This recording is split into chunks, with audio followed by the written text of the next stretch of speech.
Thank you for being here and for keeping up the fight to strengthen protections for tenants in Oakland. Woo!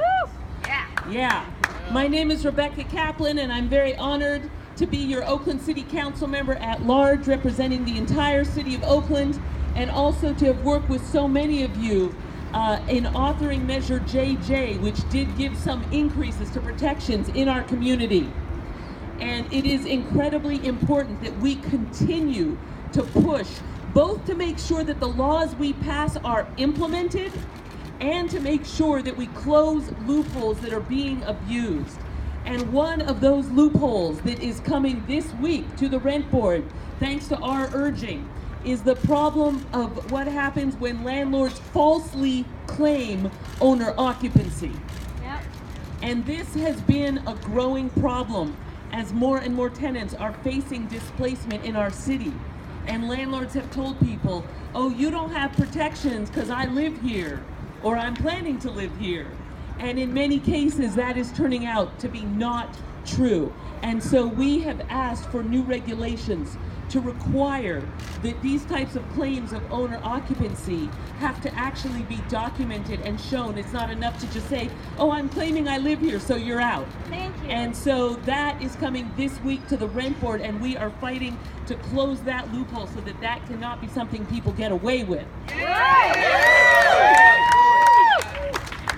And we also have seen this substantial rehabilitation claim being used in ways that are abusive and deceptive and are causing people to lose their homes or to face rent increases that they cannot pay.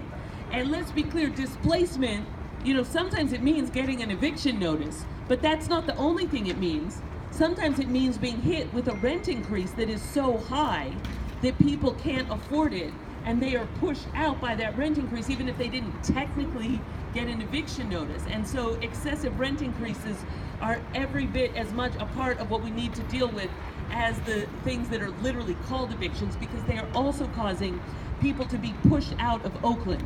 And this wave of displacement is hurting families, it's hurting neighborhoods, and it's even hurting people who aren't being displaced, because now the schools can't keep teachers and the hospitals can't keep nurses and we can't keep paramedics because they can't afford to live here and are being displaced. So even those who are not facing displacement themselves should understand that we are all part of a community that needs all of us.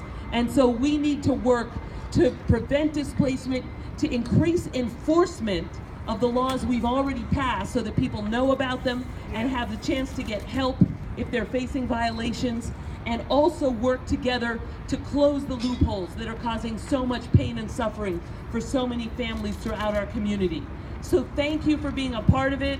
I hope you'll continue as we move forward to advocate, to come to the meetings, and to speak out, because together we have to make sure to protect people throughout our community and maintain our community cohesion. So thank you very, very much, and good afternoon.